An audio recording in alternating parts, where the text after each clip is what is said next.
Fala pessoal, tudo certinho? Onde a notícia acontece, seu parceiro de sempre, Fabiano Cavalari, aparece.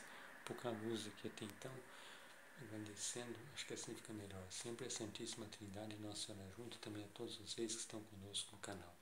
Bem, estamos aqui na sexta-feira, dia 24 de julho de 2020. Agora é meia-noite 42, 45% da bateria do celular. Informando que o Botafogo Futebol Clube de Ribeirão Preto, pelo Campeonato Paulista de Futebol, iria enfrentar às 8 horas da noite de hoje, como enfrentou o Guarani na cidade de São Bernardo do Campo, em São Paulo. Eu ouvi esse anúncio às 11 horas da manhã dentro na rádio CMN. Minha mãe tinha ligado o rádio desde as 9 horas da manhã de ontem, quinta-feira, dia 23 de julho de 2020. Desculpe a luz, é que eu estou no meu quarto. E o que aconteceu?